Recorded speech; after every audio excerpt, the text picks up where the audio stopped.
Good morning. नमस्ते लुम्बिनी।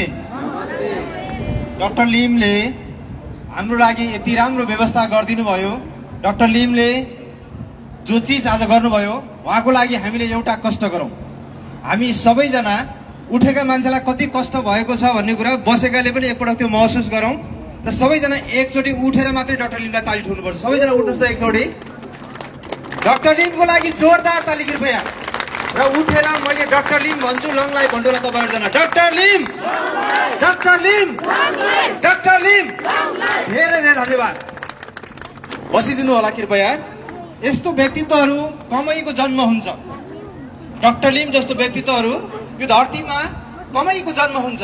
तर doctor lim यस्तो व्यक्ति पायौँ हामीले जसले सामान्य भन्दा सामान्य परिवारको मान्छे, गरिब भन्दा गरिब परिवारको मान्छेले पनि राम्रो जिन्दगी जिउनुपर्छ, ऊ पनि हाँसेर बाँच्नुपर्छ, त्यसको लाइफस्टाइल पनि क्वालिटीको हुनुपर्छ, त्यो पनि स्वस्थ भएर बाँच्नुपर्छ भन्ने अभियानका साथ मलेसियाबाट सुरुवात गरिएको कम्पनी आज हाम्रो देशमा यसरी फ्याक्ट्रीको उद्घाटन गर्दै गर्दा सिङ्गो नेपालको यहाँ हामी उपस्थित भएका व्यक्तित्वहरूको मात्र होइन, सिङ्गो नेपालले आज एउटा यस्तो खुसीको दिन पाएको छ।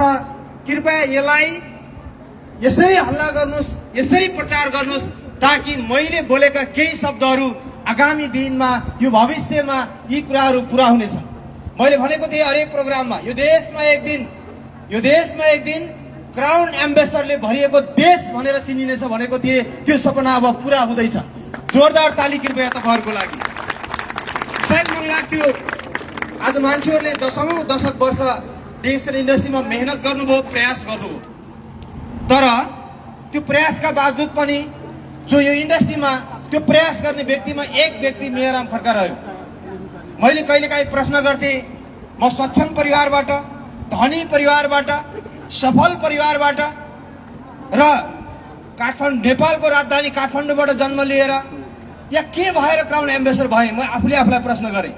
आज मलाई प्राउड यो लाग्यो कि सायद यो व्यक्ति बन्नको लागि मेरो बुवा र आमाको लागि पनि एकपल्ट ताली दिनु त।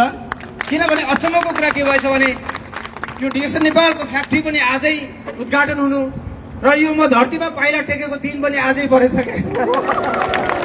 अचम्मको कुरा के भयो भने जो यस्तो पवित्र दिनमा म जन्म लिएको रहेछु, बुद्ध जयन्ती पनि आजै, सो आज डिएसएन नेपालको प्रथम क्राउन एम्बेसडर जन्मिएको दिन पनि आजै, डिएसएन नेपालको फ्याक्ट्री उद्घाटन भएको दिन पनि आजै। यति राम्रो दिन लिएर जन्मिएको कारणले गर्दा पनि सायद पहिलो बनेकी जस्तो पनि महसुस भयो आज। जति म खुसी छु त्योभन्दा कैयौँ गुणा तपाईँहरू खुसी हुनुहुन्छ, किनभने हाम्रो भविष्य उज्जवल छ।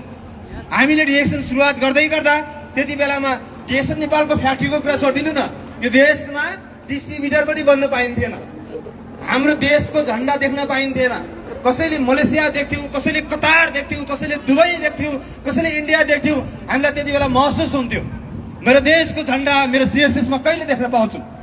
हामीले हाम्रा लिडरहरूलाई भन्थ्यौँ, तपाईँहरू चिन्ता नगर्नुहोस्, तपाईँहरू पिर नगर्नुहोस्, हामी लड्छौँ, ल्याउँछौँ भन्थ्यौँ। आज त्यो दिन देख्न पाइयो। यार ताली ठोक्नुहोस् एकचोटि। आज त्यो दिन पुरा भएको छ।